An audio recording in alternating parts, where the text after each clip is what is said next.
प्रभ निर्विघ्नं कुरु मे देव सर्वकार्येषु सर्वदा सर्वमङ्गलमाङ्गल्ये शिवे सर्वार्थसाधिके शरण्ये त्र्यंबके गौरी नारायणी नमोस्तुते। भक्ती प्रेम सुख नेनवे आलिका पंडित वाचका ज्ञानी असे आत्मनिष्ठ जरी झाली जीवनमुक्त तरी भक्ती सुख दुर्लभत्या विठ्ठल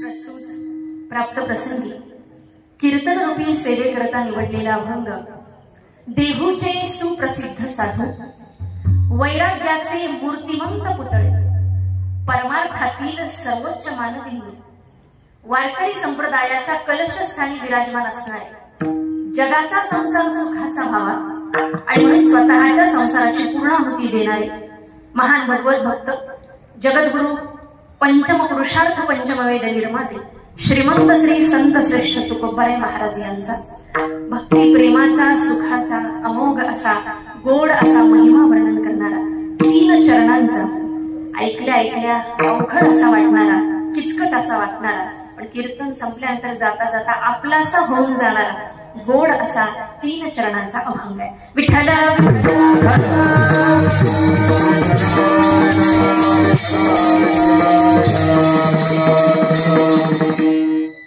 सेवेला सुरुवात करत असताना थोडासा परिहार।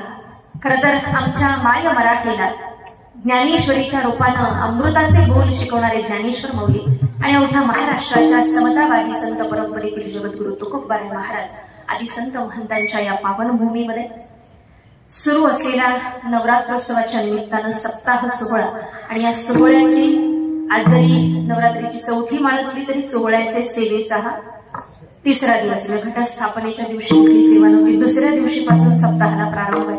आजच्या 3ऱ्या दिवसाची सेवा माझ्या वाट्याला आली।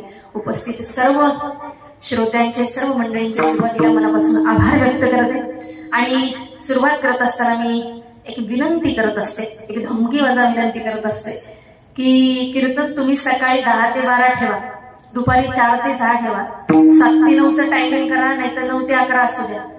पहिला अर्धा तास पाऊण तास तासभर सगळे टवटवीत दिसतात। आता बघा सगळे चेहरे असे फ्रेश दिसतात। सूर्यफूल कसं ते सकाळी सकाळी उमलल्यावर फ्रेश दिसतात तसे चेहरे दिसतात। पण आता अजून 15 मिनिटं होऊ द्या, अर्धा तास होऊ द्या, तासभर होऊ द्या, मग हळूहळू ते जसं ऊन उतरायची वेळ आली की सूर्यास्ताच्या वेळेला असं मान झुकवत झुकवत हळूहळू असं मान टाकायला सुरुवात करतात। तशी आमच्याकडची बरीच मंडळी अशी माना टाकायला सुरुवात, अशा माना मी कोणाला टाकून देणार नाही, पण चुकून कुणी टाकली म्हणजे एकानं जरी टाकली तरी मी सगळ्यांना भजन घ्यायला लावणार। पुंडलिक वरदा श्री ज्ञानदेव पंढरीनाथ महाराज ज्ञानेश्वर महाराज जगद्गुरु संत तुकाराम आई जगदंबा माते याचा अर्थ मी असं म्हटलं की समजायचं कुणीतरी झोपलं। हा विठ्ठल विठ्ठल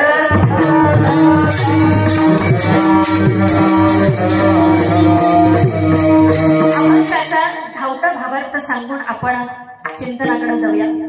अतिशय गोड असा अभंग आहे। भक्ती प्रेम सुख 3 शब्द अतिशय सोपे वाटतात, हवेसे वाटतात, कारण प्रत्येकाला सुख हवंय, समाधान हवंय, आनंद हवाय, प्लेजर, हॅपीनेस हे शब्द अलीकडच्या काळात एवढे गोड वाटतात की आमच्या पिढीला तर वाटतं फक्त तेच हवंय। आता आमची पिढी मी असं याकरता म्हटले की समोर मला खूप समाधान वाटते की कीर्तनाला गेल्यानंतर पूर्वीचा 10 वर्षापूर्वीचा काळ असा होता की मॅक्सिमम 50शी ओलांडलेले जास्त पब्लिक दिसायचं, पण आज मला 3 पिढ्या समोर दिसतात। कुठल्या? थोरली पिढी दिसते, मधली पिढी कुठतरी बाजूबाजूनी आहे आणि आजची जी पिढी आहे बघा कशी छान पैकी बसलेली। पहिल्यांदा एकदा त्यांच्यासाठी जोरदार टाळ्या होत्या। त्यांनी 2 तास नाही बसलं तरी चालेल, 10 मिनिटं अर्धा तास तासभर जरी बसले तरी आयोजन प्रयोजन याचं सार्थक याचं समजा। विठ्ठल विठ्ठल आणि रोजची जी कीर्तन होत आहेत बाकी कुणाला विचारू का? ज्यांनी हजारो कीर्तनकारांना ऐकले त्यांना विचारू नका, हे जे पब्लिक आहे ना ह्यांना विचारा कीर्तन कसं झालं, कारण एवढी मेमरी त्यांची शार्प आहे आणि एवढी हुशार आहे आजची पिढी की ते A to Z सांगते, काय सांगितलं काय नाही सांगितलं, काय सांगायला पाहिजे काय नाही सांगायला पाहिजे हे त्यांना कळतं. म्हणून या पिढीला जर हा सोहळा पुढे घेऊन त्यांच्या हातून जायचं असेल तर आज ही उपस्थिती त्यांची प्रार्थनीयच आहे असं म्हणायला हरकत नाही. म्हणून म्हटलं थोरली पिढी, मधली पिढी, आजची पिढी या 3 पिढ्यांचा समन्वय जिथं जुळून येतो ते एकमेव ठिकाण म्हणजे कीर्तनाचं व्यासपीठ आहे. आणि म्हणून या 3ही पिढ्यांचा एकमेकांमधला संवाद घराघरातही गरजेचा आहे. आणि घरामधलं चित्र असं आहे, तुमचं घर असू द्या माझं घर असू द्या, समोर टीव्ही चालू आहे, एक जण फेसबुकवर आहे, फेसबुक माहिती ना, एक जण व्हॉट्सअपवर आहे, व्हॉट्सअप माहिती ना, एक जण इन्स्टावर आहे, चौथं कुठेतरी फोनवर बोलते, 5वं काही काम नाही म्हणून गेम खेळत बसले, कुणाचा फोनाला वेळ नाही, ती टीव्ही एकटीच आपली चालू आहे. ह्यामुळे घडतंय काय, एकमेकांमधला संवाद तुटला हे आता ऐकून ऐकून डोक्यावरून जायला लागलं. आता स्वतःशी असलेला स्वतःचा संवाद सुद्धा तुटत चाललाय. तो संवाद व्हावा याकरता हे आयोजन नियोजन प्रयोजन आहे. म्हणजे आपुलासी वाद आपुले असते हे जे काय आहे ना ते जर उलगडायचं असेल तर त्यासाठी कीर्तन आहे. आणि म्हणून जाता जाता इथून कीर्तनात जाता एकदा तरी क्षणभर का होईना स्वतःचा विचार स्वतःशी संवाद आपल्याला साधता. हे मी बोलत नाही, 18व्या अध्यायातली माऊलींची गोड ओवी आहे. माऊली म्हणतात आपुला आपण पेया, शब्द किती गोड आहेत बघा. आपुला आपण पेया विसरू जो धनंजया तेची रूप या अज्ञानास. अज्ञान म्हणजे काय, तुमचा हरिपाठ पाठ नाही, काकडा भजन तुम्हाला येत नाही, तुम्हाला भजनात नीट टाळ वाजवता येत नाही, तुम्हाला नीट उभं राहता येत नाही, तुम्हाला छान वारकरी पोशाख करता येत नाही, तुम्हाला नीट शिस्तीत चालता येत नाही, हे येत नाही ते येत नाही असं नाही. तर खऱ्या अर्थानं ते काय असणं म्हणजे काय, अंतःकरणातून येणं आहे. संवाद जर स्वतःशी ठेवायचा असेल, ज्ञान म्हणजे काय तर स्वतःची स्वतःला ओळख मिळवणं म्हणजे ज्ञान आहे. कुठली गोष्ट पाठ असणं म्हणजे ज्ञान नाही, स्वतःशी स्वतःला बोलता येणं म्हणजे ज्ञान आहे. आणि म्हणून ज्ञान भक्ती कर्म या 3ही गोष्टींचा उलगडा या उत्सवामध्ये होत असतो. या देवी सर्व भूतेषु. आपण बऱ्याचदा विचार करतो की नवरात्री आहे म्हणजे फक्त स्त्रियांचाच सण आहे, असं अजिबात नाही. इथं सगळेजण आहेत, या देवी सर्व भूतेषु, सगळ्यांचा समावेश इथं आहे. आणि म्हणून भरभरून हे समोर जे काही पब्लिक दिसतंय ते देवीची आराधना करणार आहे. जर तिची मनोभावे आराधना केली आणि देवी माता जर प्रसन्न झाली तर परब्रह्म आपल्यापासून फार दूर नाही. फक्त ती कृपा आमच्यावर व्हायला हवी, आमच्याकडून ती भक्ती अंतःकरणापासून व्हायला हवी. आणि म्हणून त्याचे रस्ते जे काय आहेत त्या रस्त्यांची चर्चा आपण करणार आहोत. मार्ग दावणी गेले आधी तेनेची पंथे चालू जाता न पडे गुंता पुढे गई. जर त्या मार्गाने गेलो तर कुठेही गुंता जाणवणार नाही, साध्यापर्यंत पोहोचू. परमार्थामध्ये साध्य जर कुठलं असेल तर भगवंताची प्राप्ती आहे, साधन जर कुठलं असेल तर नामचिंतन आहे. आणि ते नामचिंतन आमच्याकडून व्हावं याचं कारण काय, विठोबासी शरण जावे, विठोबासी शरण जावे,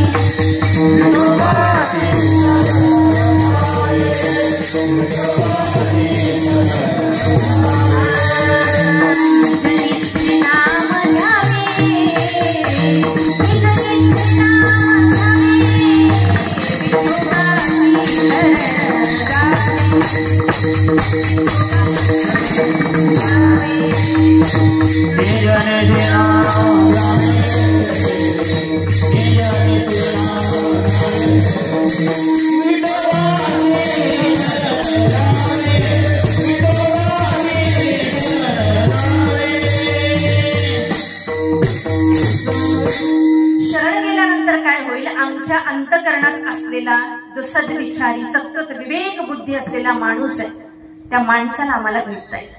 लांब कुठं जायची गरज नाही, आमच्यातच चांगला माणूस आहे. बरोबर जी कुठं चढली ती फक्त बाजूला करूया, आमच्यातला चांगला माणूस आम्हाला पाहायला मिळेल. जगातली सगळीच लोक कृतज्ञ आहेत असं मला म्हणायचं नाही अजिबात, परंतु हा शोध घेण्याची गरज ही आजच्या काळाची गरज आहे. आज खरं तर आजचं जे कीर्तन आहे थोडंसं विज्ञान असेल, त्यामध्ये अध्यात्म असेल, इतिहास असेल, या सगळ्या गोष्टींची सांगड घालून मी बोलण्याचा प्रयत्न करेन. माझ्या माता माऊल्या अगदी बहुसंख्येनं इथे उपस्थित आहे. खरं तर आवर्जून मी म्हणेन की आज देवी आईची पूजा करत असताना ती आम्हाला मातृरूपानं दिसते, ती आम्हाला शक्ती रूपानं दिसते, दुर्गेच्या रूपात दिसते, राधिकेच्या रूपात दिसते, भगवतीच्या रूपात दिसते, सगळ्या वेगवेगळ्या रूपामध्ये ती आम्हाला दिसत असते. या 9 दिवसामध्ये तिने कितीतरी राक्षसांचा संहार केला आणि म्हणून तिला साजरं करणं आहे. मग हे नवरात्री साजरं करणं काय आहे? म्हणजे छान छान ते रंग वगैरे बघायचे, सिलेक्ट करायचे आणि त्या रंगानुसार ते तर चांगलंच आहे हो. कधीतरी स्वतःसाठी जगूयात ना, बरोबर ना? असा विचार आमचा महिला वर्ग करतो. पण हे करता करता आम्हाला नवरात्र म्हणजे काय तर इतरांशी म्हणजे एखाद्या स्त्री शक्तीचा जागर करणं म्हणजे काय तर म्हणजे पुरुषांशी प्रतिस्पर्धी म्हणून स्वतःला पाहणं असं अजिबात नाही बरं का. शब्द थोडे कठीण वाटते. स्त्री शक्तीचा जागर म्हणजे काय तर आमच्या आतमध्ये असलेलं जे काही आत्मिक सौंदर्य, आमच्या आतमध्ये असलेले जे काही सद्गुण आहेत, आमच्या स्वतःमध्ये असलेला जो काही चांगला माणूस आहे त्याचा शोध घेणं म्हणजे नवरात्री आहे. ते जागरण आहे. तो शोध जर घ्यायचा असेल ना तर चांगलं ऐकणं आहे, बोलणं आहे, संवाद आहे. आणि म्हणून आज हा संवाद व्हावा असं वाटत असेल तर आज प्रत्येक महिला म्हणजे जुन्या काळात ज्यावेळी राजमाता राष्ट्रमाता जिजाऊ होऊन गेल्या, अहिल्याबाई होळकर होऊन गेल्या, संत जनाबाई होऊन गेल्या, एवढ्या मोठ्या महिला संतकारांचा, सगळ्या थोर अशा महिलांचा इतिहास आमच्याकडे आज मला कधी कधी वाटून जातं पुन्हा पुन्हा आज त्यांना सांगायची गरज निर्माण झाली.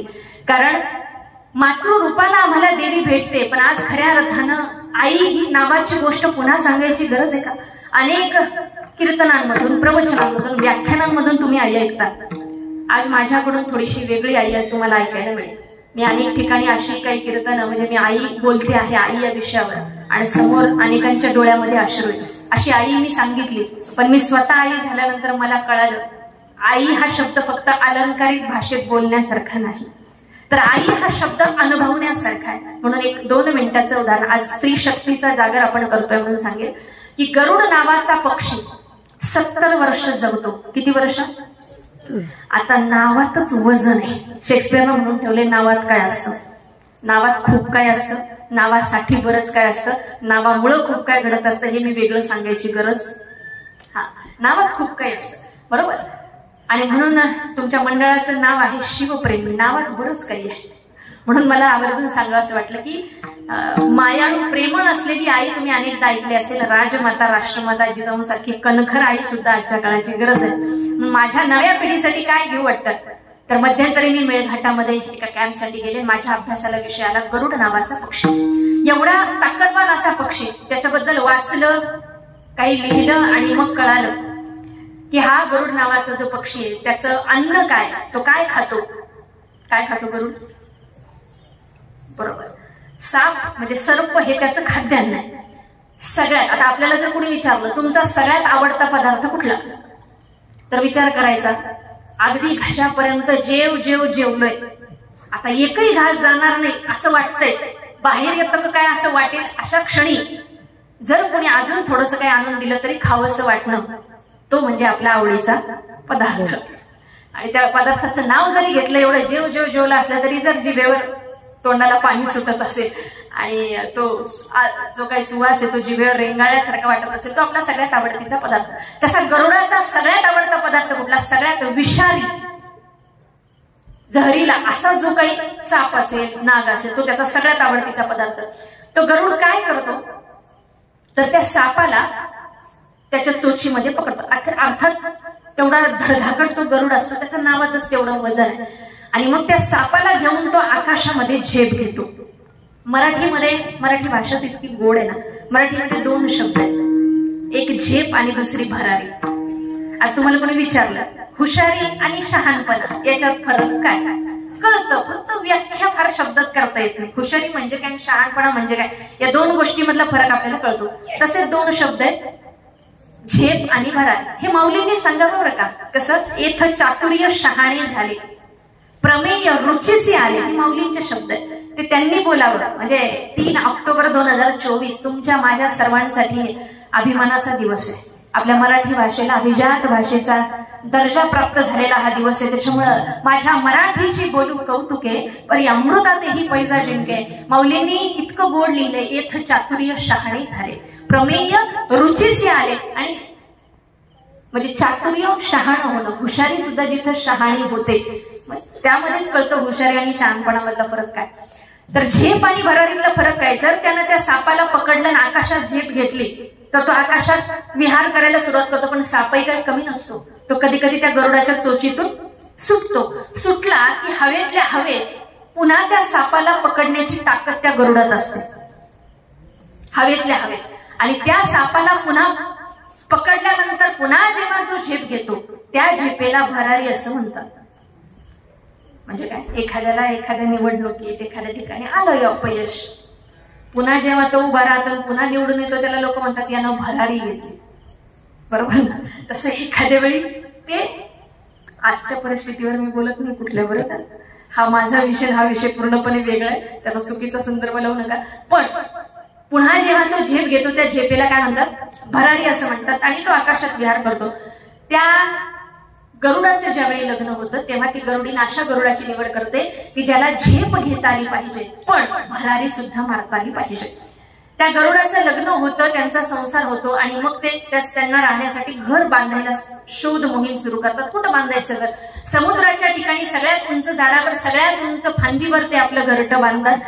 त्यांचा संसार सुरू होतो. आणि ज्यावेळी त्या गरुडिनीला बाळ होतं, बाळ झाल्यानंतर ती गरुडीन काय करते, काही तासांच्या बाळाला त्या समुद्राच्या किनारी असलेल्या उंच अशा झाडावर, सगळ्यात उंच ठिकाणी असलेल्या घरट्यातून समुद्राच्या पाण्यामध्ये ढकलून देते. कोण? त्या बाळाची आई. कोण? ती गरुडीन त्या लेकराला ढकलून देते. ते गरुडाचंच बाळ असतं बरं का. काही तासांचं असलं ना तरी पाण्यात पडल्या पडल्या झेप घेतो. पण एखादं बाळ असू शकतं कमकुवत, नाही का, एखाद्याला नाही जमलं, ते बुडायला जर लागलं तर ते गरुड जातो, त्याला उचलून आणतो, घरट्यात ठेवतो. ते काही वेळानं पुन्हा त्याला ढकलून देतो. ते बाळ पुन्हा वरती झेप घ्यायचा प्रयत्न करतो. जोपर्यंत त्याला झेप घेता येत नाही तोपर्यंत ती ढकलून देते, ते वरती आणून ठेवतं. ती ढकलून देते, ते वरती आणून. दिवसभर हा कार्यक्रम चालू असतो. कशासाठी? त्या लेकराच्या पंखामध्ये बळ यावं याकरता. म्हणून ती आई काय होते तर कणखर होते. म्हणून मायाळू असलेली आई जशी आहे तशी ती कणखर सुद्धा. म्हणजे आई जितकं प्रेम करते तसे दोन धपाटे सुद्धा. म्हणून आजच्या काळची जी आई आहे त्या आईला पुन्हा पुन्हा राजमाता, राष्ट्रमाता सांगायची गरज आहे. मध्यंतरी मी एक बातमी वाचली, मला वाईट वाटतं, मला वाचता नाही वाटलं आणि सांगता नाही वाटतं की कुठली तरी एक आई स्वतःची कंपनी नुकतीच चालू केली. 4 वर्षाच्या लेकराला एक्स्ट्रा सिरपचे डोस दिले. त्या लेकराचा त्यामध्ये जीव गेला. तिनं तो मृतदेह पेटीत घातला बॅगेमध्ये आणि लोणावळ्याच्या परिसरात प्रवास करत होती. तिच्यावर गुन्हे दाखल. ही बातमी ऐकल्यानंतर मला कळालं की पूर्वीच्या काळात का म्हणून गेले असेल, माता तू वैरिणी, माता तू नो वैरिणी का. त्यामुळं गोड गोड ऐकण्यापेक्षा सद्य परिस्थितीवर बोलायची सुद्धा गरज आहे. माझ्या पिढीला आता खरी गोष्ट सांगू का, इथून गोड बोलणं फार सोपं आहे बरं का, इथून खरं बोलणं फार अवघड आहे. आजच्या काळची पिढी, आता मी आई जगदंबेला ही ओवी सोडवत असताना वेगवेगळ्या रूपात पाहणार आहे आणि अभंग सोडवत ती सगळी रूपं आपल्याला, म्हणजे शक्तीचं वरदान, मातृत्वाचं, धरित्री मातेला माता म्हटले, अशा सगळ्या रूपात आपल्याला पाहत जायचंय. तर आजची स्त्री, आज जर आमच्या पिढीकडे विचाराल तर पूर्वी काय असायचं, लेकरू रडायला लागलं की आई त्याला अंगाई जाऊन शांत करायची, नाही का. माझी आई फार गोड घ्यायची. शेताला गेली पुरी, शेत काजळाची वडी वडी ग, शेत काजळाची वडी, माझ्या ग बांधवाची, 12 बैलाची जोडी जोडी ग, 12 बैलाची जोडी. पाऊस पडतो नको वाजू गाजू ढगा ढगा, नको वाजू गाजू ढगा, माझ्या ग बांधवाला राजसाला पेरू लागा लागा ग, राजसाला पेरू लागा. ती आई गाताना भावा बहिणीचं प्रेम सुद्धा त्यातून दिसतंय, बरोबर. आणि ते ऐकत ऐकत लेकरांना ज्ञानेश्वरी म्हणजे काय, पंढरी म्हणजे काय हे वेगळं सांगायची गरज पडली नाही. आता मात्र लेकरू रडायला लागले की त्याला आईची गरज नाही, अंगाईची गरज नाही का. त्याच्यासमोर काय येतो, एका स्वरात सगळ्यांनी उत्तर दिलं. ही खरी परिस्थिती आहे, हो ना.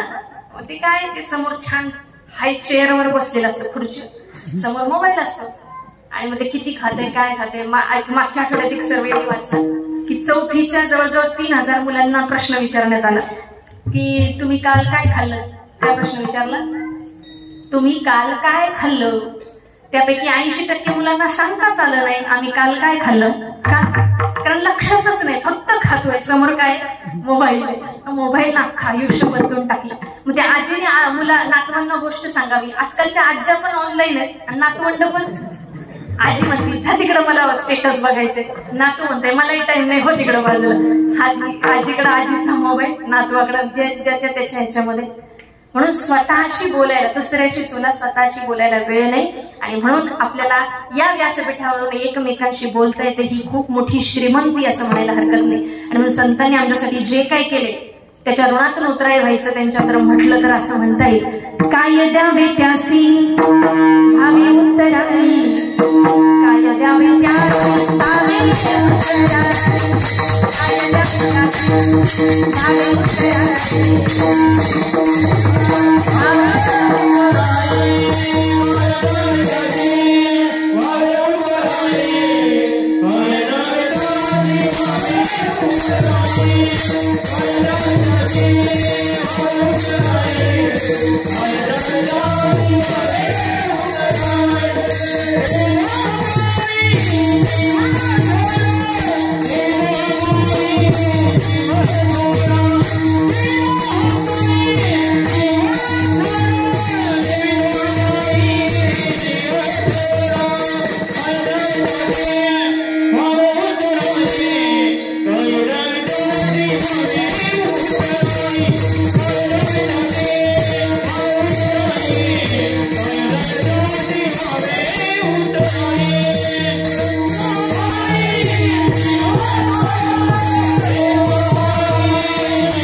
भक्ती प्रेम सुख जे आहे ते कोणाला मिळतंय? ते दुसरं कोणाला मिळत नाही. तुम्ही पंडित असू द्या, वाचक असू द्या, नाही तर ज्ञानी असू द्या, ते कोणाला मिळतं? म्हणजे कोणाला मिळतं हा प्रश्न पहिल्या चरणातून विचारला जातोय. पण दुसऱ्या चरणात म्हणताय एखादा आत्मनिष्ठ जीवनमुक्त महात्मा झालेला असेल त्याच्यासाठी ते दुर्लभ आहे. आणि याचं उत्तर शेवटी ज्याच्यावर कृपा होईल तरीच हे वर्म, ते वर्म किंवा मर्म आहे ना, ते तेव्हाच कळणार. ती कृपा व्हावी असं वाटत असेल तर अंतकरणातलं वैराग्य आम्हाला शोधता आलं पाहिजे. आमच्या अंतकरणात आजच्या काळात फक्त वैतागच भरभरून भरलेलं आहे. भगवान गोपालकृष्णाचं आयुष्य बघा ना, अंतकरणात वैराग्य होतं. तुम्ही म्हणाल वैराग्य कसं काय? रत्नजडित सिंहासन, सगळे आभूषण, देव एवढे श्रीमंत होते, वैराग्य कसं काय? पण ते वैराग्य होतं अंतकरणातलं, बरोबर ना? म्हणून अगासूर मारिला जरासंध चिरिला, अगासूर मारिला जरासंध चिरिला, कंस मामा ठार केला, ओळख मला कोणाचा मी कोण राधे, ओळख मला. त्याला ओळखणं किती अवघड आहे. चरित्र ते उच्चारावे केले देवे गोकुळे. मी स्वतः पेशानं कम्प्युटर इंजिनियर आहे आणि माझ्या गुरुजी जे होते ते मला शाळेत असताना नेहमी सांगायचे की गणित सोडवायचं असेल ना, म्हणायचे नीलम गणित सोडवायचं असेल तर पहिला कंस सोडवता आला पाहिजे. का? भगवान गोपालकृष्णाने काय केलं? पहिला कंस सोडवला. आणि म्हणून अंतकरणातलं वैराग्य या प्रश्नाचं उत्तर तर भगवान गोपालकृष्णाचं आयुष्य आहे. आणि म्हणून आमच्या अंतकरणात सुद्धा प्रेम, माया, ममता भरभरून आहे. आणि स्त्री शक्तीचं त्याचं द्योतक आहे. मुळात स्त्रीमध्ये सृजनाच्या दिशा असतात असं म्हटलं जातं. आणि म्हणून आपलं ते बाळ आणि दुसऱ्याचं ते कार्ट असा विचार होऊ नये ही आजच्या काळाची गरज आहे असं म्हटलं तर वावगं ठरणार नाही.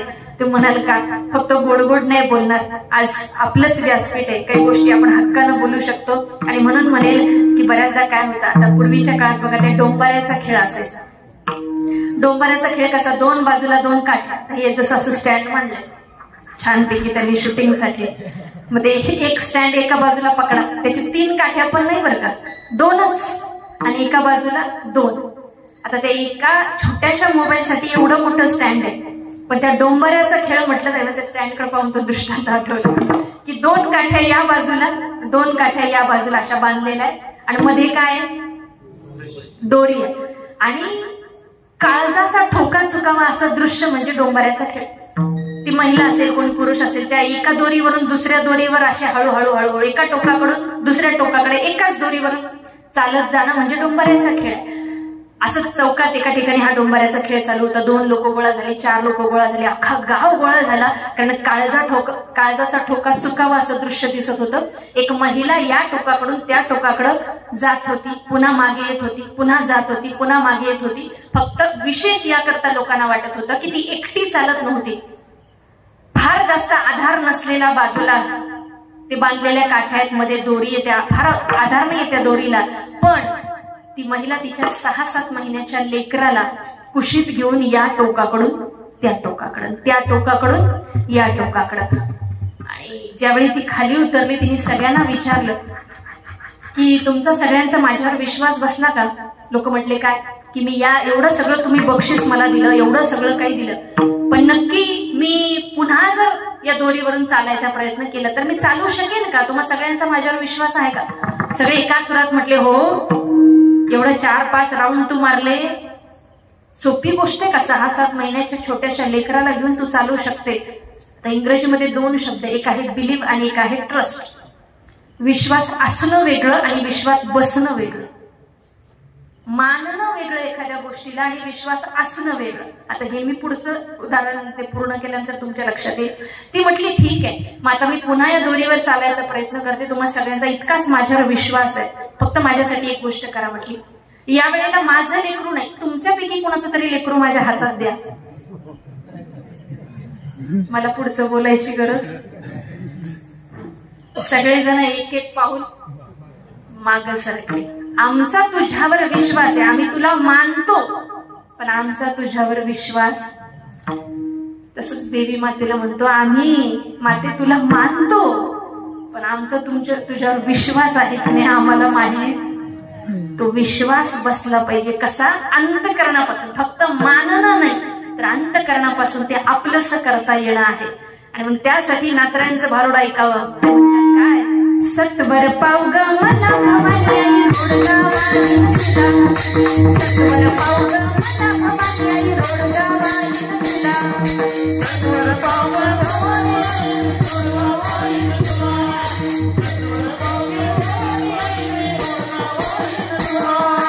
सत्वर पाव ग भवानी आई रोडगावानी तुला, सत्वर पाव ग मला भवानी आई रोडगावानी तुला, सत्वर पाव ग मला भवानी आई रोडगावानी तुला, सत्वर पाव ग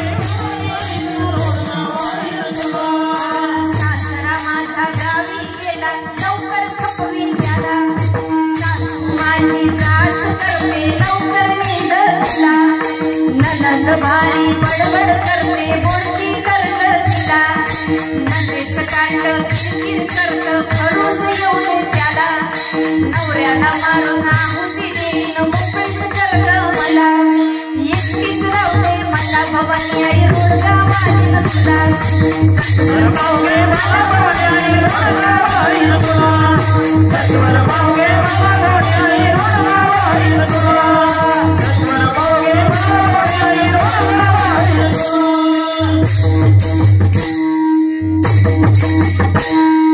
आता मला ऐकता ऐकता एवढे चेहरे खुलले होते ना, इकडे डावी बाजू बघायला पाहिजे होती. हे नातऱ्यांना आपल्या मनातलं कळालंच कसं असं वाटून गेलं असेल.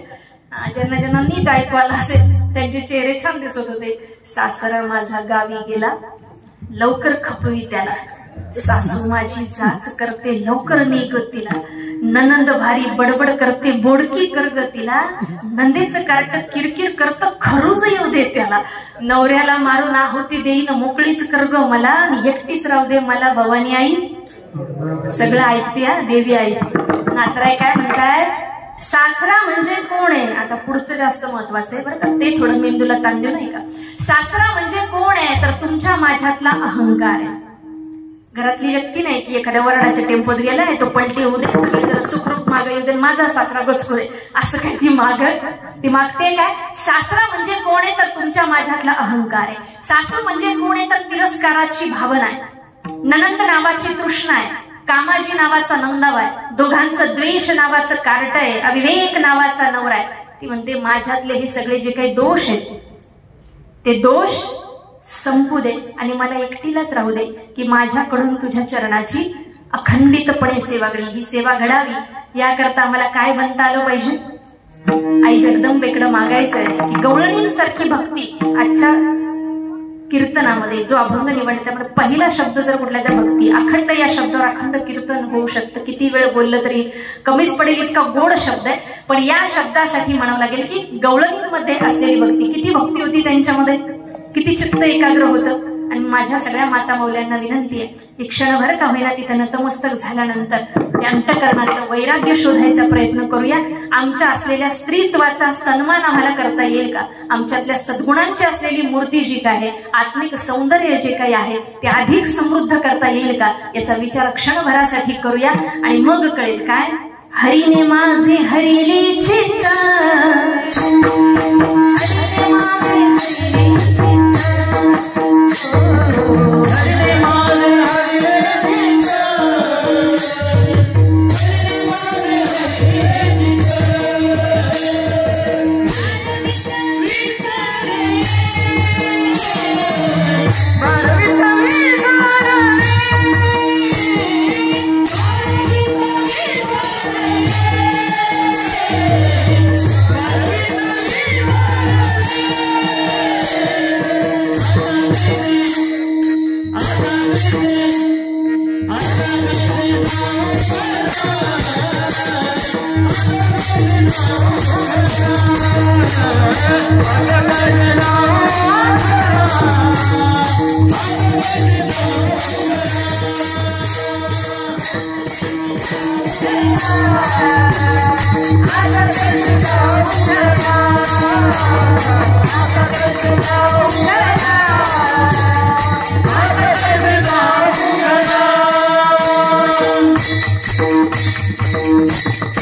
एकाग्र झालं पाहिजे, समर्पित करता आलं पाहिजे.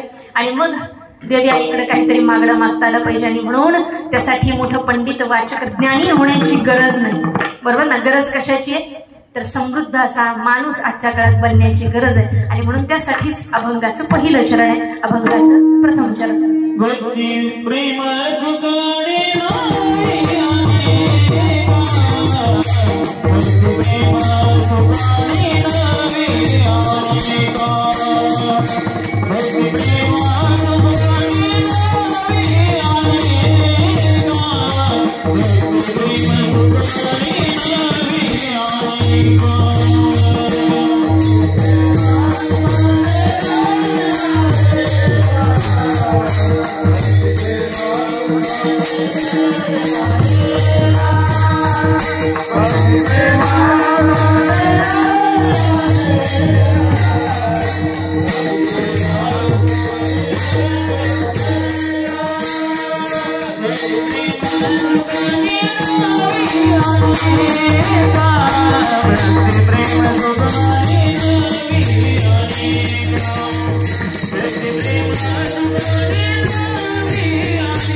मी याकरता म्हणत असते की कीर्तनकारांची, आता मी काय बरं का, कीर्तनकारांची फक्त प्रमाणपाठ असतात. आता पुढचं बोललो कळेल अर्थ. कीर्तनकारांची फक्त प्रमाणपाठ असतात, गायकांच्या गोड चाली पाठ असतात. की कुठलेही कीर्तनकार उद्या कुठलाही अभंग शोधून काढूया, तो अभंग फक्त यायचा उशीर. आता 3 चरण आहेत ना अभंगाची, हे सगळे आता समोर 3 माईक आहेत ना, प्रत्येकाच्या डोक्यात 3 चाली फिट झालेल्या आहेत. फक्त उचलणार कोण हा प्रश्न असेल. म्हणजे 3 त्रिक 9 चाली इथं ऑलरेडी तयार आहेत बरं का. त्यामुळं ते फक्त अभंग यायचा उशीर की ते आपल्या चालीमध्ये डोक्यातल्या डोक्यात फिट करून टाकतात. कीर्तनकारांची फक्त प्रमाणपाठ असतात, गायकांच्या गोड चाली पाठ असतात. पण आम्हा सगळ्यांना माहिती आहे श्रोत्यांचे मात्र पूर्ण अभंग पाठ असतात. विठ्ठल विठ्ठल.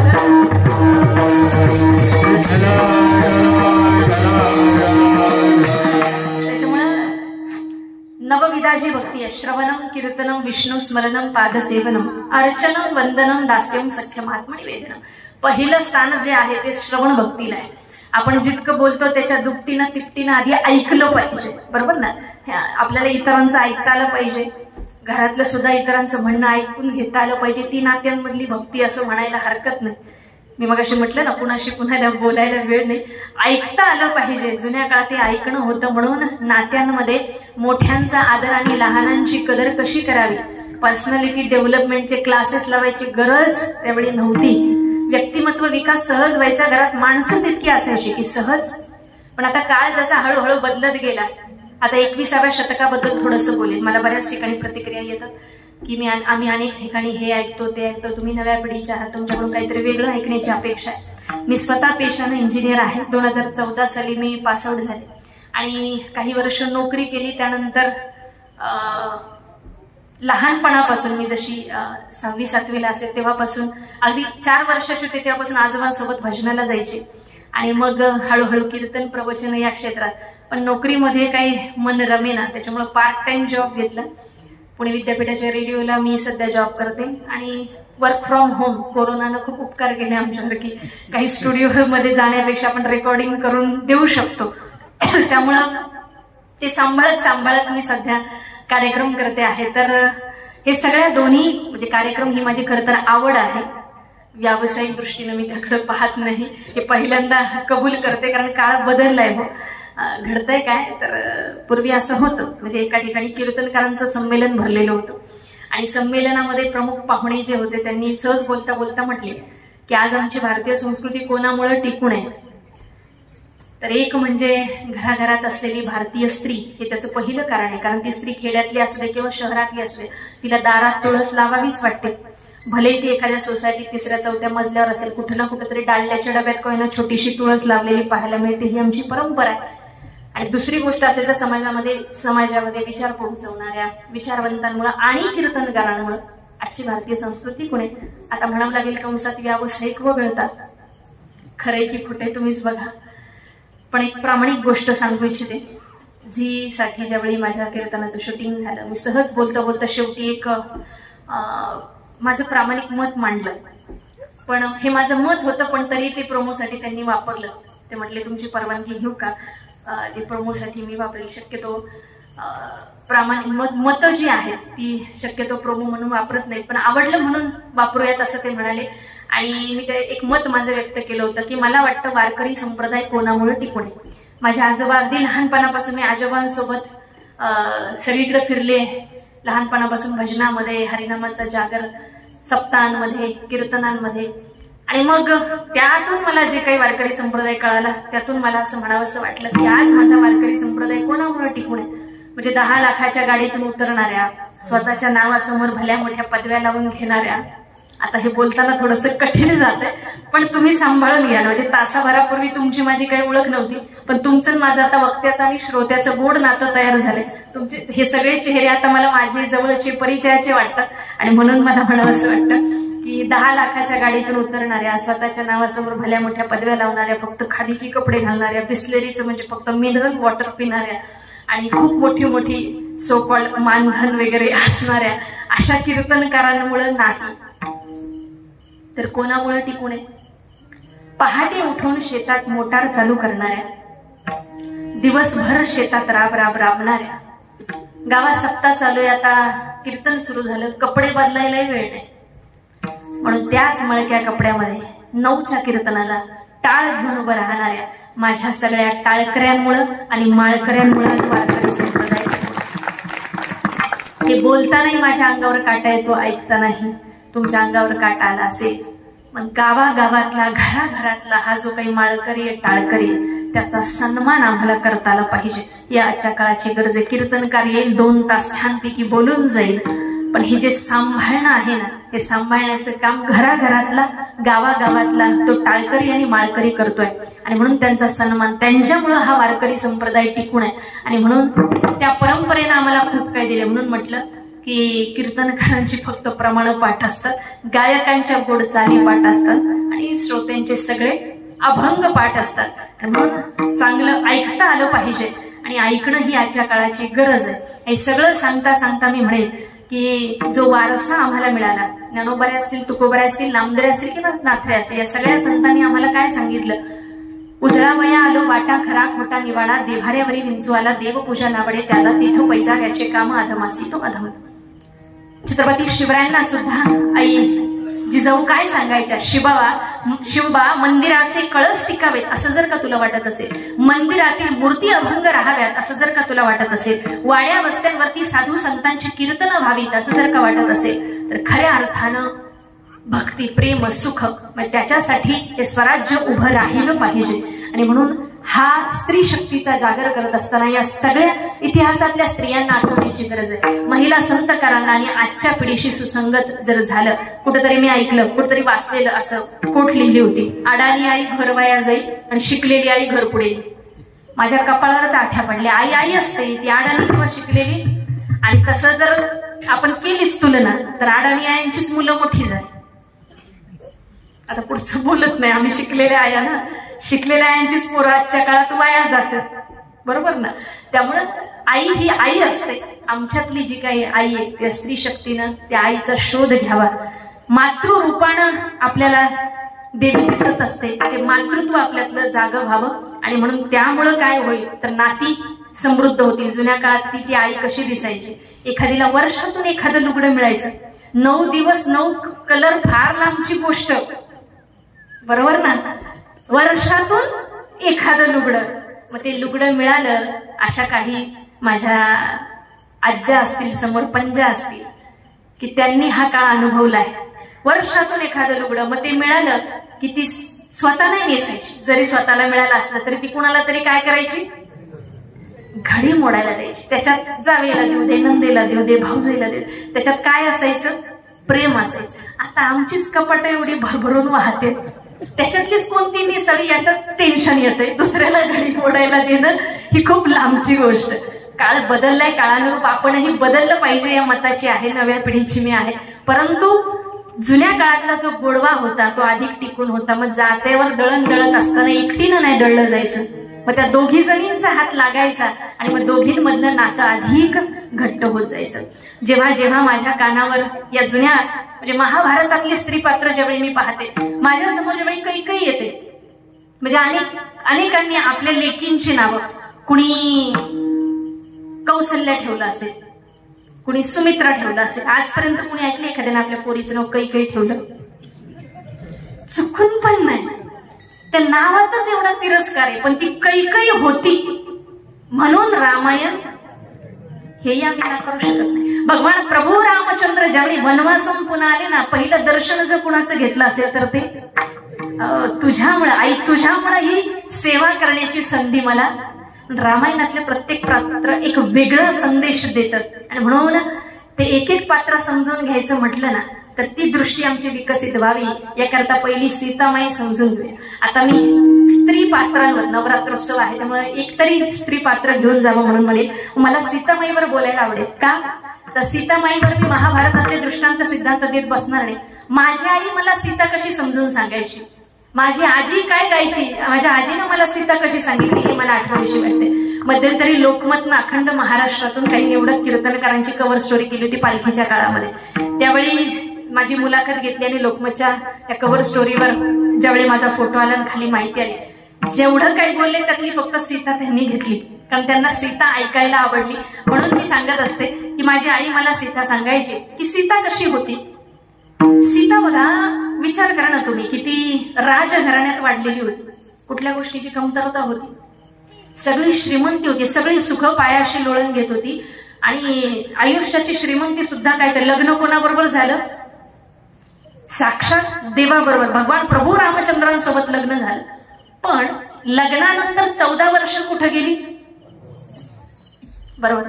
पण तिच्या बापानं, सीतामाईच्या बापानं आपल्या लेकीला शारीरिक दृष्ट्या आणि मानसिक दृष्ट्या इतकं सक्षम केलं की ती वनवासात सुद्धा आनंदाने राहिली, बरोबर ना. तिने आपल्या लेकरांना एकटीनं वाढवले, भले ते देवाचे चिरंजीव असू द्या, पण वाढवलं कोणी, आईनं. एकटीनंच वाढवलं का नाही.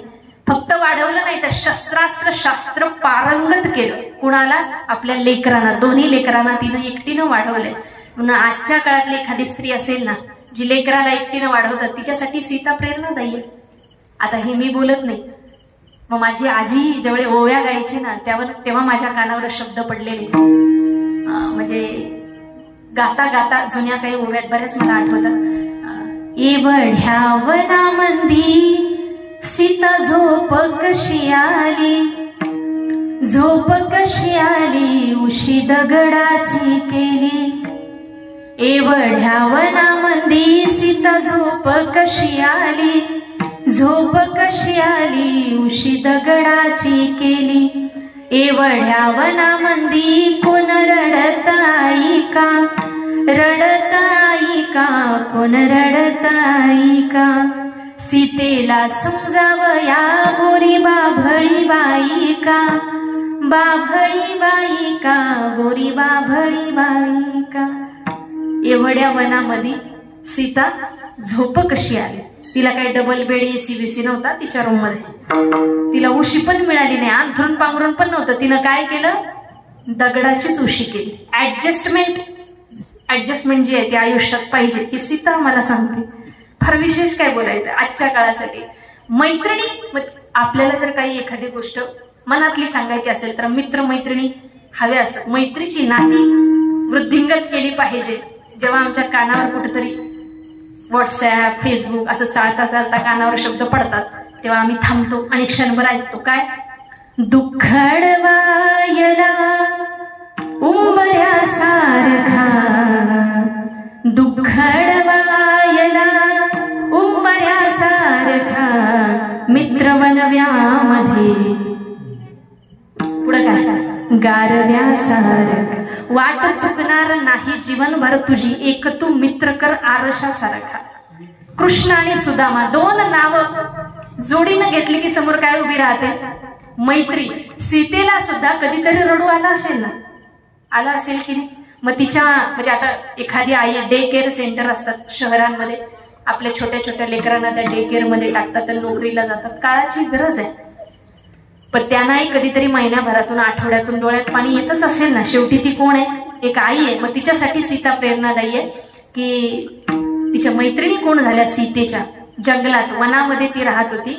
बोरी बाभळी बाईका, बोरी बाभळीच तिच्या मैत्रिणी झाल्या. आणि म्हणून वृक्षवल्ली आम्हा सोयरे वनचरे, पर्यावरणाबद्दल असलेलं प्रेम सुद्धा वृद्धिंगत झालं पाहिजे, हे जुन्या काळातल्या त्या ओव्यांमधून कळायचं.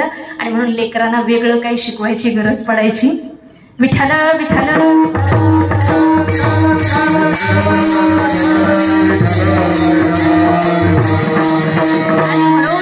आमच्यातलं ते अंतकरणातलं वैराग्य शोधायचं असेल तर या सगळ्या गोष्टी काळ हळूहळू बदललाय. पूर्वी काय होतं, समोर पडद्यावर चित्र दिसायची की नाही, छान पडद्यावर चित्र दिसायची. तुमच्यापैकी अनेक लोकांनी हा काळ पाहिला असेल.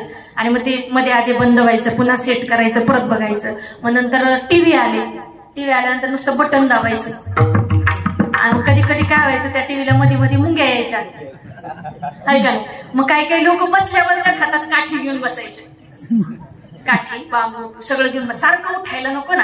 मग तिथं बसल्या बसल्याच बटन चालू करायचं, बंद करायचं, ते पुन्हा चालू व्हायचं, परत मुंग्या यायच्या. मग ते कटाळून बंद करून टाकायचं. असं सगळं झालं की आता टीव्ही गेले शास्त्रज्ञ म्हटले लोकांना फार त्रास होतोय बटन चालू करायचा, मग काय करा, त्यांच्या हातातच बटन द्या. मग काय आले, रिमोट आले. तर रिमोट आले म्हटल्यावर मग बसल्या बसल्या नुसतं प्लस मायनस हा चॅनल, इकडे जाहिरात लागली की ती सिरियल, तिकडे जाहिरात लागली की बसल्या बसल्या काम व्हायला लागलं. पण लोक म्हटले, शास्त्रज्ञ म्हटले नाही, आता लोकांच्या ते बोटाचे जे स्नायू आहेत त्याला पण त्रास व्हायला लागला, लोकांना ते हाताने पण कंटाळा येतोय चॅनल चेंज करायचं. आता बोललं की काम झालं पाहिजे. आता काय झालं पाहिजे, बोललं की काम झालं पाहिजे. त्याच्यामुळे आता नवीन यंत्र अशी आलेली आहेत, सगळं काही ऑटोमॅटिक. अमेझॉनची अलेक्झा टीव्ही लावलं, तुम्ही जाहिराती ऐकली असेल, काही लोकांच्या घरी पण असते, ती टीव्ही लावते, दार बंद कर बंद करते, फॅन चालू कर चालू करते, हे गाणं लावते, ते गाणं लावते, फक्त बोलायचं काम ओके. आता शास्त्रज्ञ म्हटले की लोकांना आता बोलायचा सुद्धा कंटाळा. आता काय झालं पाहिजे, आता मनात आलं की काम झालं पाहिजे. वर बघितलं ना, फॅन चालू की चालू, इकडं बघितलं झालं पाहिजे. अहो तुम्हाला आश्चर्य वाटेल, याच्यावर सुद्धा संशोधन चालू आहे. जगप्रसिद्ध श्रीमंत लोकांच्या यादीत एक नाव आहे, एलॉन मस्क नावाचं, ज्यानं ट्विटर विकत घेतलं आणि त्याचं एक्स असं नामकरण केलं. तो एलॉन मस्क, त्याची न्यूरालिंक नावाची कंपनी, ती यावर काम करते की अशी एक चिप मेंदूत बसवायची किंवा डोळ्यात बसवायची की माणसानं बोललं की काम झालं पाहिजे. लेकरू जन्माला यायच्या आत, ते आईच्या गर्भात असताना त्याला भविष्यात जन्मानंतर कुठले आजार होतील याचं संशोधन सुद्धा करता येऊ शकतं. आणि ते होऊ नयेत म्हणून काय काळजी घेता येईल याच्यावर सुद्धा उपाययोजना आहेत. आता हे सगळं आमच्या म्हणजे काही वर्षानंतरचा काळ असा असणार आहे की यंत्र मानव तयार होणार आहेत.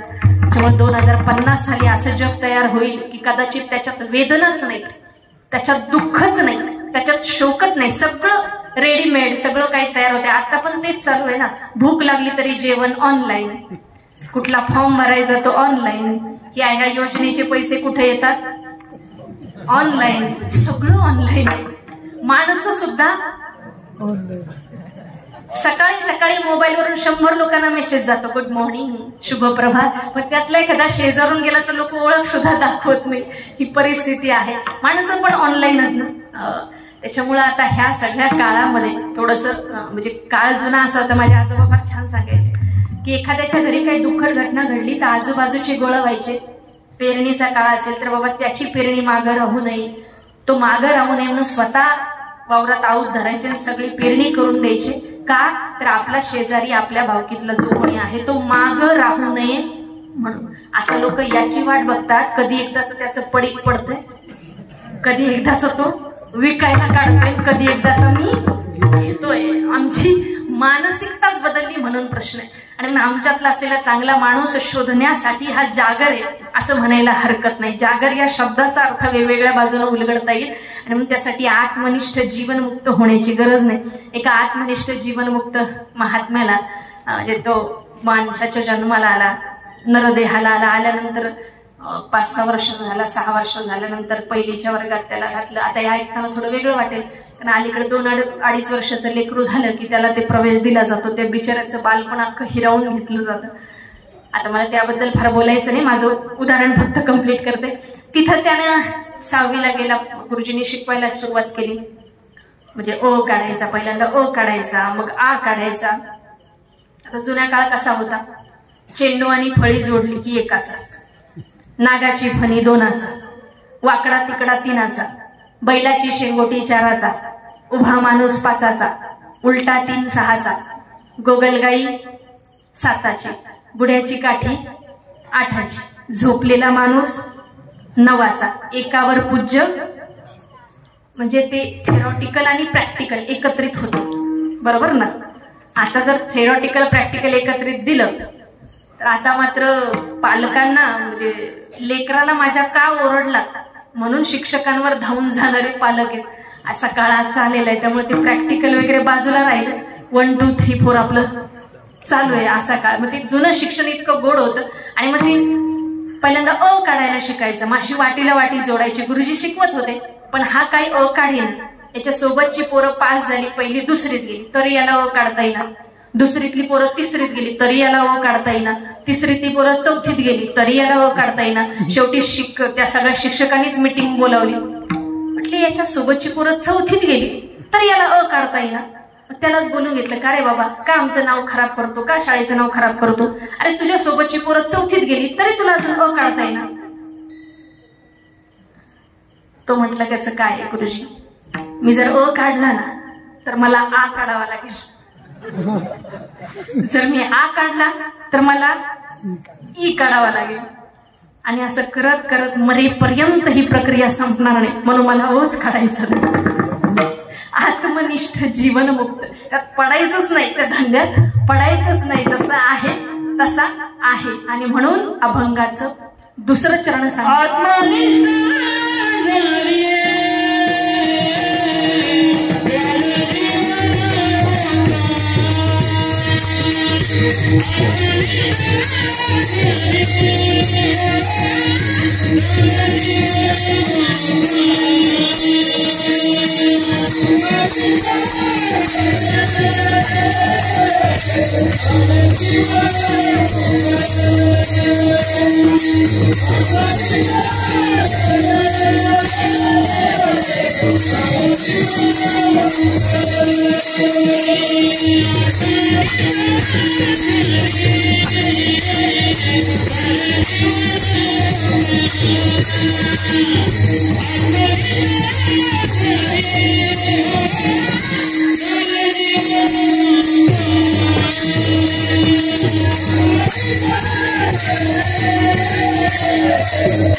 दुर्लभता ते भक्ती सुख मिळवायचं असेल तर प्रेमानं आत्मनिश्चयानं नामस्मरण करायचं.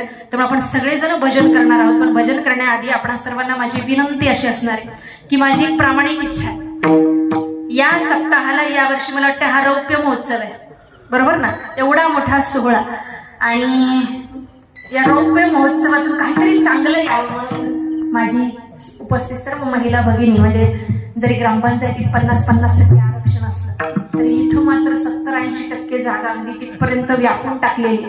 पण मला थोडंसं स्टेजवर एकटं वाटायला लागलं. त्यामुळं आता या यादीमध्ये सगळ्या महिला कीर्तनकार, 10 वर्षापूर्वी काळ होता की एखाद दुसऱ्या महिला कीर्तनकार, आता मात्र 70च्या आमच्या होत्या.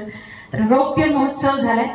तुम्ही सगळ्या महिला 25 वर्षापासून अनेक कीर्तनकारांना ऐकता आहात. मागच्या काही वर्षापासून अनेक महिला कीर्तनकार इथे या व्यासपीठावर येऊन गेलेले आहेत. तर पुढच्या वर्षी कुणीतरी आपल्या गावातली एखादी महिला कीर्तनकार तयार व्हावी अशी माझी मनापासून इथं इच्छा माझी वाटली मला, म्हणून मी मनापासून माझ्या मनातली गोष्ट व्यक्त केली. आणि त्यासाठी सुरुवात म्हणजे काय की जेवढ्या लेकींना असं वाटतंय नाही कीर्तन करता आलं तरी चालेल, निवडेल कीर्तनकारच तयार व्हावे असं नाही. कुणी टाळ वाजवायला जरी उभी राहिली बाजूला तरी एवढं 25 वर्षाचं जे काही आयोजन नियोजन याचं सार्थक होईल. आणि म्हणून कीर्तनकार पुढच्या वर्षी तयार होऊ द्या, त्याच्या 2 वर्षानंतर तयार होऊ द्या, पण आता स्टेजवर बाजूला टाळकऱ्यांमध्ये तुमच्यापैकी काही लेखी इथं दिसल्या पाहिजेत आणि म्हणून समोर बसलेल्या सगळ्या माझ्या लेखींना विनंती की कुणीतरी पहिलं उठावं, सुरुवात कुणीतरी करावी आणि इथं बाजूला खाली उभ्या राहा किंवा बसा, पण समोर स्टेजवर या की बाजूबाजूनं असं पूर्णत्व आलं पाहिजे असं मला प्रामाणिकपणे वाटतं. सुरुवात करा, फक्त एकीनं सुरुवात करायची, बाकीच्या येतात बाजू. बरोबर?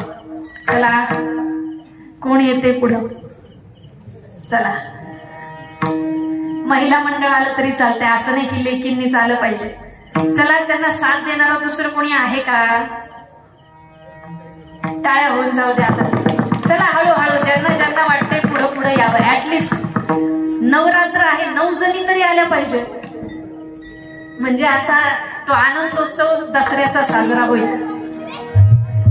आता स्टेजच पूर्ण नाही असं वाटायला लागलं. चला, आता या सगळ्यांचं आगमन झालंय आणि तरडगावच्या ह्या सगळ्या लेखी पुढच्या वर्षी टाळ घेऊन उभं राहिल्या पाहिजेत. बरोबर? त्यासाठी त्यांना सगळ्यांनी एकदा टाळ्यांच्या गजरात शुभेच्छा द्या. पुढच्या वर्षी टाळ घेऊन 4-2 जणी तरी महिलांच्या साथीला उभ्या राहिले पाहिजेत ही अपेक्षा व्यक्त करते. सगळ्यांनी भजन करूया. विठोबा रखुमाई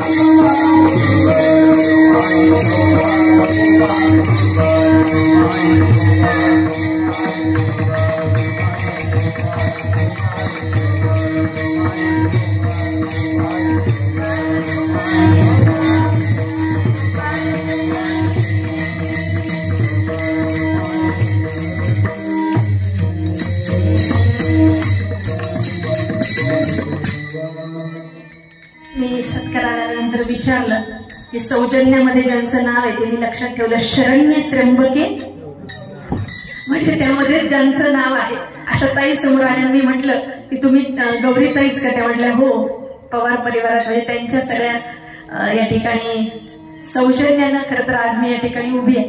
आणि त्या म्हटल्या मी पण भजनी मंडळ आहे. म्हटलं भजनी मंडळ आहे का महिलांचं? हो म्हटले. मग आता पुढे यायला काय हरकत आहे? त्यामुळे आज सुरुवात झाली, आज 3रा दिवस आहे. पुढचे 4-5 दिवस या सगळ्या जणी उभं राहणार आहेत. बरं का? मी बघायला नाही, पण नाही उभं राहिलं तर तुम्ही मला फोन करून सांगा. विठ्ठल विठ्ठल.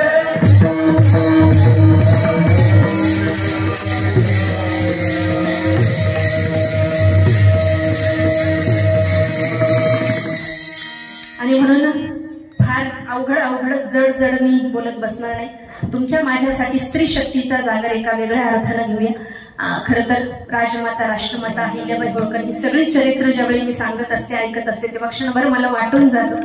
पण अध्यात्म काय, आज थोडं नवरात्री असल्यामुळे आमच्या बोलण्याला पण लिमिटेशन्स आहेत, त्या कंटेक्स्टमध्ये आम्हाला बोलावं लागतं.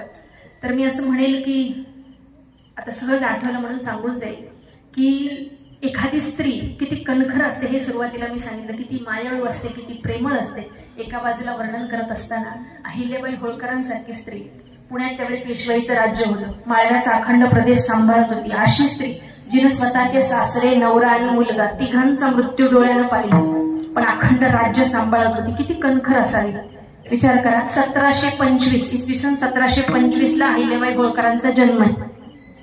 1725चा जन्म, 1733 साली लग्न, म्हणजे वयाच्या कितव्या वर्षी? 7व्या की 8व्या वर्षी लग्न. 8व्या वर्षी लग्न झालं. 1754 साली पतीचं निधन झालं. त्यांच्या पतीचं नाव खंडेराव, बरोबर? सासऱ्यांचं नाव मल्हारराव होळकर, पतीचं नाव खंडेराव होळकर आणि मुलाचं नाव मालेराव होळकर, बरोबर? तर कितव्या वर्षी? 8व्या वर्षी लग्न. 1754ला पतीचं निधन झालं, म्हणजे वयाच्या 29व्या वर्षी वैधव्य आलं. आणि काळ 1725 म्हणजे कुठलं शतक आहे? असं शतक की जिथं पतीचं निधन झाल्यानंतर पत्नीला सती जावं लागत होतं. अहिल्याबाईंच्या सती न जाण्याच्या निर्णयाला कुटुंबानं पाठिंबा दिला आणि ती अहिल्याबाईंच्या सासऱ्यानं स्वतःच्या सुनेला लेकीसारखं सांभाळलं. एवढंच नाही, फक्त सांभाळलं नाही तर तिला राजकारणातले डावपेच शिकवले, तिला शस्त्रास्त्र शास्त्र पारंगत केलं आणि त्या स्त्रीनं अखंड राज्य सांभाळलं. 1764 साली काहीतरी मल्हारराव होळकरांचा मृत्यू झाला. म्हणजे एवढा सगळा काळ जर तुम्ही पाहिला तर ही एक स्त्री ज्यावेळी पुण्यातून एक दासी अहिल्याबाईंना बघायला गेली ना, त्यावेळी आनंदीबाईंनी पाठवलं आणि आल्यानंतर विचारलं कशा आहेत अहिल्याबाई होळकर. तेव्हा त्या दासीनं उत्तर दिलं, अहिल्याबाई होळकर कुठलाही रंग नाही, रूप नाही, विधवा स्त्री, पांढरी वस्त्र धारण करते, पण चर्येवर म्हणजे चेहऱ्यावर सात्विक तेज इतकं आहे की कुणी भेटलं तरी आदरानं मान झुकावी, अशा आहेत अहिल्याबाई होळकर. त्याच अहिल्याबाई होळकर न्याय निवाड्याच्या बाबतीत किती कणखर आहेत हे जर ऐकलं तर त्यांचं नाव न्याय निवाड्याच्या बाबतीत खूप मोठं आहे. त्यांनी जे काही काम केलं, कितीतरी विहिरी असेल, कुंड असेल, स्मशानभूमी असेल, अलीकडे आपण सुशोभीकरण हा शब्द वापरतो, ते सगळं भक्कम करण्याचं काम अहिल्याबाईंच्या काळात झालंय. अहिल्याबाईंच्या आयुष्यात असा एक प्रसंग घडला की त्यांच्या राज्यात त्यांनी एक नियम घालून दिला होता की ज्यांना कुणाला काहीतरी अहिल्याबाईंशी बोलायचे, कुठल्या गोष्टीबद्दल न्याय हवाय, एक घंटा बांधलेली असायची चौकात, ती घंटा जाऊन वाजवायची. ज्याला अहिल्याबाईंपर्यंत पोहोचता आलं नाही त्याला ती घंटा वाजवायची. ज्याला कुणाला वाटतंय तो घंटा वाजवायचा, अहिल्याबाईंपर्यंत पोहोचायचा, त्याला न्याय मागायचा, सगळं सुरळीतपणे चालू होतं. एके दिवशी ही घंटा 5 मिनिटं, 10 मिनिटं, अर्धा तास झाला तरी वाजत होती. हळूहळू लोक गोळा व्हायला झाली, नक्की एवढा वेळ घंटा वाजवतोय कोण, कोणाच्या बाबतीत एवढा मोठा अन्याय झाला. अख्खं गाव गोळा झाला. मग कळालं की एक गाय होती, गाय, आणि ती आपल्या शेपटीनं घंटा वाजवत होती. तिची शेपटी रक्तबंबाळ झालेली होती तरी ती जोरजोरात घंटा वाजवत होती. हळूहळू लोक गोळा व्हायला लागली. नक्की झालं काय?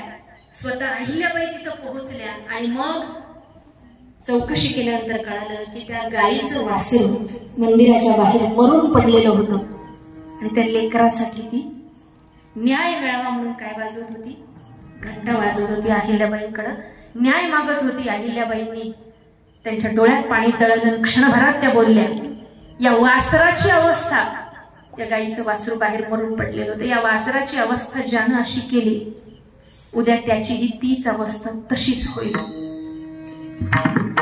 बाजूनं सगळे लोक बघायला लागले, तटस्थ झाले. अहिल्याबाईंना कळे ना लोक असे का बघतायत. शेजारी उभं राहिलेला एक जण म्हटला, अहिल्याबाईंना म्हटला, तुम्ही काय म्हटला? ज्यानं ही अवस्था अशी केली त्याची तीच अवस्था होईल, दुसरं तिसरं कुणी नाही. हे सगळं करणारा तुमचाच चिरंजीव आहे. आता तुमचा चिरंजीव म्हटल्यावर अहिल्याबाई म्हणजे न्याय, म्हणजे न्याय. अहिल्याबाई म्हटल्या मी जे बोलले तेच होईल. या वासराची अवस्था ज्यानं अशी केली त्याचीही तीच अवस्था होईल. सगळ्या सरदारांना आदेश दिला, उद्याच सोडा आजच. सगळ्या सरदारांना आदेश दिला कुणी यावं आणि हे काम करावं. सगळे 2 पावलं मागं सरले. गावातल्या सगळ्या लोकांना सांगितलं की ज्यांना कुणाला वाटतंय त्यानं हे काम करावं. माझा आदेश आहे, माझी पूर्ण परवानगी आहे, कुणीच पुढे येईना. अहिल्याबाई म्हटलं तुम्हाला कोणालाही हे काम करायचं नाही, ठीक आहे. न्याय निवाड्याच्या बाबतीत अहिल्याबाई म्हणजे अहिल्याबाई होत्या, त्या अहिल्याबाई होळकर होत्या. त्या स्वतः रथात बसल्या आणि आता त्या रथाचं चाक स्वतःच्याच लेकराच्या अंगावरून घालायचे. विचार करा, स्वतःच्या मुलाला समोर रस्त्यात झोपवलं, रथाचं सारथ्य करायला स्वतः एक आई बसली, पण ती कुठल्या रूपात आहे? राज्य सांभाळणाऱ्या एका स्त्रीच्या रूपात असलेली ती आई आहे आणि स्वतःच्याच लेकराच्या अंगावरून तो रथ घालायचा आहे. तिनं सारथ्य करावं आणि सुरुवात केली. कुणी मध्ये आलं नाही, कुणीच मध्ये आलं नाही. सगळी मागं सरली. अहिल्याबाई तो रथ घेऊन समोर आल्या आणि आता स्वतःच्याच मुलाच्या अंगावरून रथ जाणार इतक्यात कुणीतरी आडवं आलं आणि ती रथाची चाकं थांबली गेली. कोण आडवं आलं असेल विचार करा. दुसरं तिसरं कुणी नाही. ज्या गायीनं अर्धा तास रक्तबंबाळ होईपर्यंत घंटा वाजवली होती ना, ती गायीच तिथं आडवी आली. त्या गायीच्या डोळ्यातूनही अश्रू वाहत होते. त्या गायीला बोलता येत नव्हतं माऊली, पण ती न बोलता अहिल्याबाईंना सांगत होती, मी सुद्धा एक आई आहे आणि लेकरू गेल्याचं दुःख काय असतं हे माझ्यापेक्षा दुसरं कोणाला माहिती. त्या गायीच्या डोळ्यातून अश्रू वाहतात. ती गायी अहिल्याबाईंना सांगते की लेकरू गेल्याचं दुःख जे आहे त्याच्यापेक्षा मोठं दुःख जगात कुठलं नाही आणि आडवी कोण येते? तर तीच गाय आहे. आणि म्हणून आई ही आई असते आणि म्हणून आमच्यातलं असलेलं मातृत्व जागं व्हावं आणि घराघरामध्ये ते नांदावं याकरता चरित्र, संत चरित्र, संतकरांचं चरित्र सांगायची आज गरज आहे. जेव्हा जेव्हा आम्हाला संत, महिला संत आठवतात तेव्हा तेव्हा आजच्या पिढीला वाटतं डोईचा पदर आला खांद्यावरी भरल्या बाजारी जाईन मी, डोईचा पदर आला खांद्यावरी. एक स्त्री म्हणून पाहताना ती कुणाच्या तरी घरची लेक आहे, कुणाच्या तरी घरची पत्नी होते, सून, आई होते, आजी होते, सगळी नाती निभावते. आणि म्हणून आमच्या लेकींना सुद्धा तितकंच संरक्षण करा. नुकत्याच अशा ज्या काही त्या बदलापूर सारख्या घटना घडत आहेत, थोडासा विचार करण्याचा काळ आज आलाय. महिलांची सुरक्षितता शारीरिक दृष्ट्या आणि मानसिक दृष्ट्या सुद्धा तितकीच गरजेची. आमच्या लेकींना एवढं सक्षम करा की खऱ्या अर्थानं त्या धडधाकटपणे उभ्या राहिल्या पाहिजेत. आणि म्हणून सीतामाई आज सांगावीशी वाटली, अहिल्याबाई होळकर सांगाव्याशी वाटलं. आणि हे सांगता सांगता लेख काय असते तर नवरात्रीच्या निमित्तानं मी म्हणेन की स्त्री भ्रूण हत्येसारखे प्रश्न आज समाजात आहेत. जरी मुलगा वंशाचा दिवा जरी असला तरी लेख ही पडती निश्चित होऊ शकते. माणूस गेल्यानंतर प्रत्येक जण म्हणतो एक तरी लेख का दिसाड दिस गेले, काही सुखी काही ओले, मुक्या काळजाची आन थेट काळजाला भिडे, लेक वडाची पारंबी दोन घराला जोडते, लेक वडाची पारंबी दोन घराला जोडते, असो माहेर सासर पांग बापाची फेडते, जेव्हा बापाला कळाले त्याचे काळीज जळाले, तिला छातीशी धरून त्यानं टिपू सजाडले, दिसाड दिस गेले, काही सुखी काही बोले, मुक्या काळजाची आण थेट काळजाला भिडे. आणि म्हणून मुलगी ही नक्कीच पडती होऊ शकते हा विचार फक्त इथून जाताना घेऊन जा. आणि कृपा त्या पांडुरंगाची निश्चितपणे आपल्यावर होईल. आई जगदंबेची कृपा आपल्यावर होईल. मनापासून आराधना करण्याची फक्त गरज आहे. आणि म्हणून अहो सगळं मिळतं. आता छोटंसं उदाहरण सांगते. एक आंधळा होता आणि त्यानं भरपूर आराधना केली देवीची, खूप वर्ष, कितीतरी वर्ष तपश्चर्या वगैरे केली. देवी माता प्रसन्न झाली, म्हटली बा भक्ता बरं रोही काय मागायचं ते मागे, एकच अट आहे, एका वाक्यात माग. पण म्हणतात ना त्यांना कैपती आंधळा हिकमती हा हुशार होता. यानं मागितलं, म्हटलं काय म्हणे देवी माते एका वाक्यात मागायचंय ना. ठीक आहे म्हटलं, हरकत नाही. तो म्हटला एकाच वाक्यात मागतो, माझी एकच इच्छा पूर्ण कर की माझ्या नातवाचा राज्याभिषेक होताना मला माझ्या दोन्ही उघड्या डोळ्यांनी पाहायचंय. काय मागितलं देवीने सांगितलं एकाच वाक्यात माग.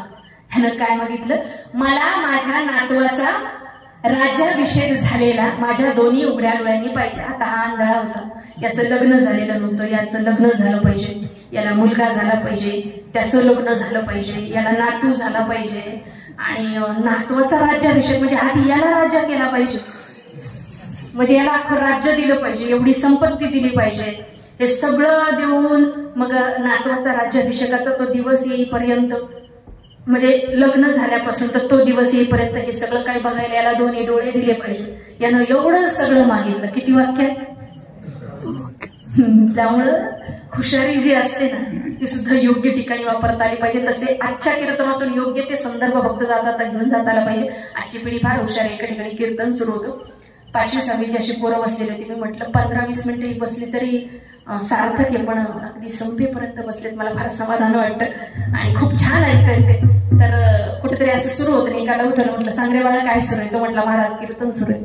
कीर्तन सुरू आहे, मला माहिती, तुला माहिती, कीर्तनात काय चालू आहे. तर म्हटलं महाराज हे जर का आम्हाला कळलं असतं तर इतक्याला मग तुम्हाला कशाला बोलवलं असतं. शेजारच्याला म्हटलं तू सांगतो, म्हटलं सांगणार. म्हटलं मग एका अटीवर. म्हटलं काय, कार्यक्रम झाल्यावर अर्ध पाकिट द्यावं लागेल.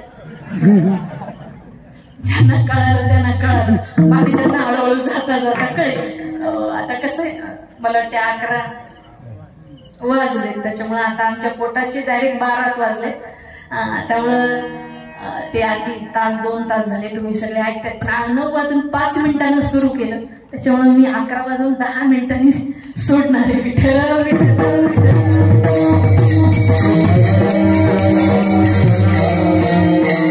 आज आपण स्त्री शक्तीचा जागर करतो आहोत, त्याच्यामुळे सगळ्यांनी एकदा भजन करायचंय. मग मी महाविष्णू गणरायांचं भजन करण्यापूर्वी आई मुक्ताईचं भजन करणार आहोत. नवरात्री आहे आणि भजन झालंच पाहिजे म्हणून. मुक्ताबाई मुक्ताबाई आदिशक्ती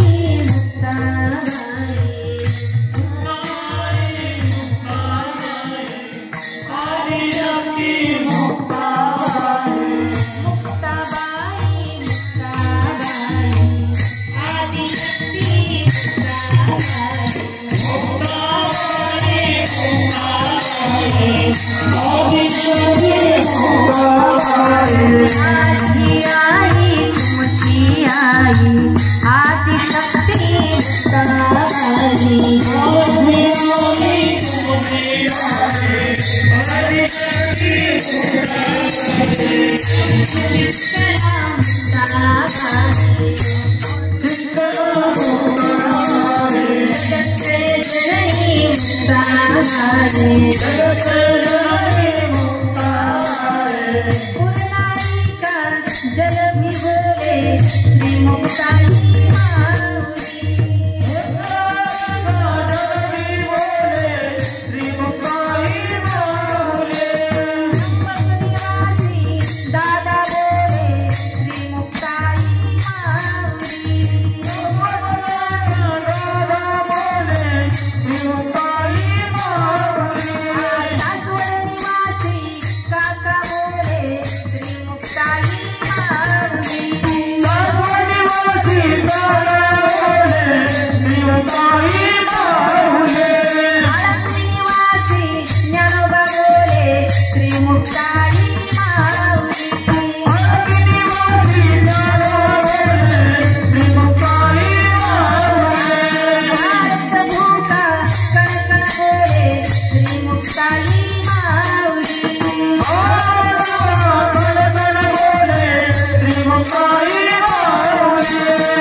आपण सर्व मायबाप श्रोत्यांना मनापासून वंदन करते. आणि आपला हा रौप्य महोत्सव साजरा झालाय. असं म्हणतात, माझे आजोबाई म्हणायचे, महापुरे झाडे जाती तेथे. महापूर आला की मोठमोठाली झाडांमुळे पडतात, म्हणजे लव्हाळ आहे ते मात्र कधी उन्मळून पडत नाही, ते वागतं म्हणून. आणि म्हणून कार्य फार मोठं नसलं तरी चालेल, छोटं असेल पण ते सदोदित चालू राहावं याकरता मनापासून शुभेच्छा. असाच रौप्य महोत्सव, सुवर्ण, हिरक सगळे महोत्सव साजरे होत जावं आणि या सप्ताहाचे हजारो वर्ष तपोन तपाशीस पूर्ण होवो म्हणून तुम्हा सर्वांना आणि शिवप्रेमी नवरात्र उत्सव मंडळाला मनापासून याकरता शुभेच्छा देईन. खरं तर सगळं बोलता बोलता माझ्या आजोबा नेहमी सांगायचे, आयुष्यामध्ये मी माझ्या बापापेक्षाही 3 बांना जास्त मानलं. आम्ही विचारायचो कोणाला? बापापेक्षाही. पहिले ज्ञानोबा, दुसरे तुकोबा आणि तिसरे शिवबा. कारण हे 3 बा जर झाले नसते तर तुमच्या माझ्या हाती कपाळ मोक्ष आला असता. ते म्हणायचे, तुमच्या माझ्या आई बापानं तुम्हा आम्हाला जीवशास्त्रीय अस्तित्व जरी दिलं असतं तरी आमच्याकडे सांस्कृतिक विशिष्ट निहित करण्याचं काम या 3 बांनी केले. त्यांच्या ऋणातून जर उतराय घ्यायचं असेल ना तर एकच गोष्ट संतांनी आम्हाला हेच सांगितलंय. आणि म्हणून खर तर देवते संत निमित्त त्या प्रतिमा. म्हणून सगळ्यांनी भजन करूयात. सगळ्यांनी अगदी मनापासून भजन करायचंय. ज्ञानेश्वर माऊली